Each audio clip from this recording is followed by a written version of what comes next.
Sir मैं बस ये पूछना चाहता हूँ, जैसे 2026 में मुझे पेपर देना है, हाँ, तो इसके लिए कुछ बेस्ट रणनीति बता दीजिए सर। तो बेस्ट रणनीति पढ़ना है, वो कंटेंट को आप फिक्स कीजिए। बहुत ज्यादा अगर आप कंटेंट रख लेंगे तो समस्या आपके साथ खड़ी होगी कि उस कंटेंट को आप रिवाइज ही नहीं कर पाएंगे। क्यों किसी के लिए प्रीलिम्स निकालना बाएं हाथ का खेल है और क्यों किसी के लिए प्रीलिम्स निकालना सबसे मुश्किल काम हो जाता है। अगर आपका सारा ध्यान अगर रहे कि कंटेंट को आप प्रीवियस ईयर क्वेश्चन से जज कीजिए और उस पर फोकस होइए, उसका पॉइंट वाइज नोट्स बनाइए, ऐसा नोट जिसको आप कम से कम 15 से 20 बार रिवाइज कर सके। जितना टेस्ट पेपर आप सॉल्व करेंगे उतना ही आपका इंट्यूशन एबिलिटी बढ़ेगा। तो अगर करंट के सवाल कुछ छूट भी रहे, आपसे ज्यादा छूट रहे हैं, कोई दिक्कत नहीं है, आपका एग्जाम होगा, पक्का होगा। अच्छा, कुछ पूछना है पूछो। सर मेरा नाम रविशेखर है। हाँ सर मैं बस ये पूछना चाहता हूँ, जैसे 2026 में मुझे पेपर देना है, हाँ, तो इसके लिए कुछ बेस्ट रणनीति बता दीजिए सर। तो बेस्ट रणनीति पढ़ना है, ठीक है। लेकिन अगर मैं 2026 के एग्जाम की बात कर रहा हूं कि अगर आपको 2026 का एग्जाम देना है, 2026 का अगर आपको प्रीलिम्स देना है, मान लीजिए सामने प्रीलिम्स ही है और आपको प्रीलिम्स का एग्जाम देना है, तो आप ध्यान रखिए प्रीलिम्स के लिए सबसे इंपॉर्टेंट 2-3 बिंदु पर ध्यान दीजिए। नंबर 1, आपको कंटेंट पर जोर देना है, ठीक है। कंटेंट का यहां क्या मतलब है? कंटेंट का मतलब है आपका सोर्स जो होगा, सोर्स बुक के रूप में होगा या जो भी आप स्टडी मटेरियल आप ले रहे हैं पढ़ने के लिए, वो कंटेंट को आप फिक्स कीजिए।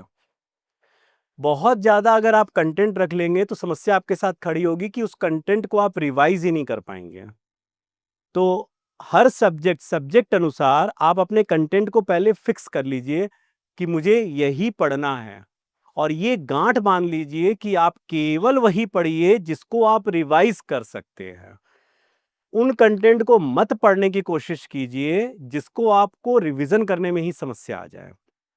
तो पहले तो सबसे इंपॉर्टेंट ये पूरे एग्जाम का खेल जो है, प्रीलिम्स का खासकर खेल जो लोग नहीं समझ पाते हैं, वो खेल कंटेंट में छिपा हुआ है।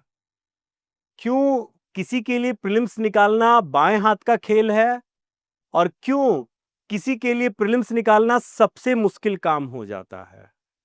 हालांकि ये बहुत अनप्रेडिक्टेड एग्जाम है, टॉपर भी प्रीलिम्स से डरता है कि पता नहीं इस बार प्रीलिम्स होगा कि नहीं होगा, लेकिन वो इस बात को जानता है कि उसका कंटेंट फिक्स है, जो ट्रेडिशनल है। करंट की बात नहीं कर रहा हूं, जो ट्रेडिशनल है और वो फिक्स है, तो उसको वो बार बार पॉइंट वाइज रिवाइज कर सकता है, तो उसके लिए बड़ी बात नहीं है। अब कैसे फिक्स कंटेंट को आप खोजेंगे? सबसे इंपॉर्टेंट बात है, आपके पास हमेशा प्रीवियस ईयर क्वेश्चन होना चाहिए। और प्रीवियस ईयर क्वेश्चन से आप पहले यह पता लगाइए कि कहां से सवाल बहुत ज्यादा पूछे जा रहे हैं। जैसे मैं आपको एक एग्जांपल बता रहा हूं, मान लीजिए पिछले 10 सालों में अगर बात करें, सबसे ज्यादा सवाल इकोनॉमी में बैंकिंग से पूछा गया है, जिसमें बैंकिंग भी है, आरबीआई भी है, मुद्रा भी है। इस टॉपिक से सबसे ज्यादा सवाल अगर पिछला साल भी आप उठाकर देखें तो 18 सवाल में 7 से 8 सवाल केवल इसी टॉपिक से है। तो अगर आपको पता है कि 7-8 सवाल केवल इसी टॉपिक से आ रहे हैं, तो आपका सारा फोकस पहले इस पर टॉपिक पर होना चाहिए। तो आपके लिए आपका कंटेंट बहुत आसान कंसोलिडेट कर सकता है, प्रिसाइज कर सकता है, अगर आपका सारा ध्यान अगर रहे कि कंटेंट को आप प्रीवियस ईयर क्वेश्चन से जज कीजिए और उस पर फोकस होइए, उसका पॉइंट वाइज नोट्स बनाइए, ऐसा नोट जिसको आप कम से कम 15 से 20 बार रिवाइज कर सके। बहुत बड़ी बात है कि अगर अब से प्री का एग्जाम है तो आप 4 महीने में पढ़िए और लास्ट का महीना 1.5 महीना आपका केवल रिवीजन का होना चाहिए। नंबर 2, जो सबसे इंपॉर्टेंट बात है, सी सेट। लोग सोचते हैं कि सी सेट हम कर लेंगे, गलत है।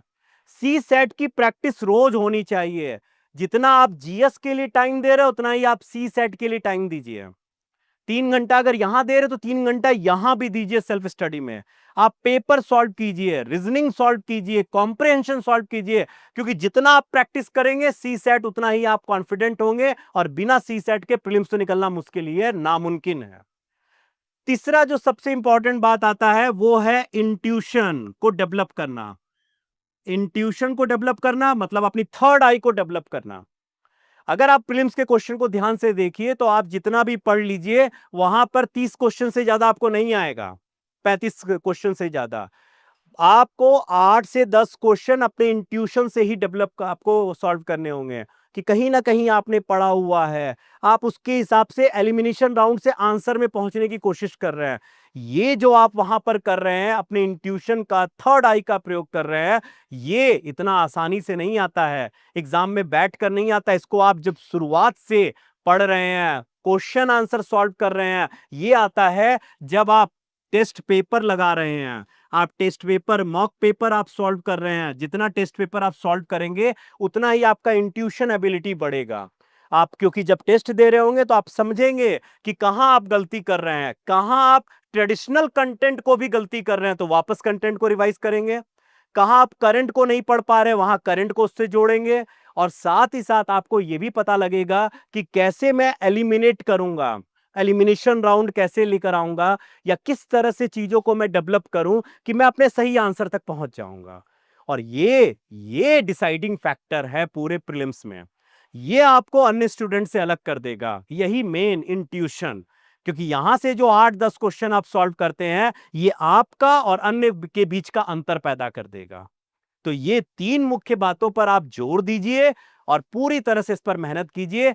आई एश्योर यू कि आपका प्रीलिम्स होगा। बस अपने ऊपर भरोसा और सेल्फ स्टडी, पढ़िए बैठ करके। इंपॉर्टेंट ये पढ़ना, जो पढ़ेगा वही पास होगा, जो डिजर्व करेगा वही इस एग्जाम को निकालेगा। ठीक है, कोई और डाउट मन में? नहीं सर, जैसे इसमें करंट का क्या रोल है? करंट का इसमें रोल बहुत बड़ा भी है और बहुत कम भी है। बहुत बड़ा इसलिए है क्योंकि करंट कहीं ना कहीं ट्रेडिशनल से जुड़ा हुआ है, और वही ट्रेडिशनल पूछेगा जिसके करंट के बारे में चर्चा हो रहा है। आप करंट पढ़े हुए हैं लेकिन उसका ट्रेडिशनल नहीं पढ़े हुए हैं तो आप उसके एलिमिनेशन राउंड में नहीं जा पाएंगे। तो आप करंट का उतना ही रोल लीजिए। आप केवल करंट करंट पढ़ते जाएंगे और करंट करेंगे तो आपको तबाह कर देगा, क्योंकि आप इस एग्जाम को नहीं निकाल पाएंगे। तो करंट को बहुत ज्यादा, पाप कहां होगा, सिन कहां होगा, जहां आप अपने ट्रेडिशनल को गलती करेंगे, क्वेश्चंस को। इसीलिए जो बुक, जो सोर्स आप पढ़ रहे हैं और जहां से अगर वहां से सवाल आ रहा है, वो गलती नहीं होना चाहिए आपका। तो अगर कंटेंट के, अगर करंट के सवाल कुछ छूट भी रहे हैं आपसे, ज्यादा छूट रहे हैं, कोई दिक्कत नहीं है, आपका एग्जाम होगा, पक्का होगा। ठीक है, खुश बैठिए आराम से।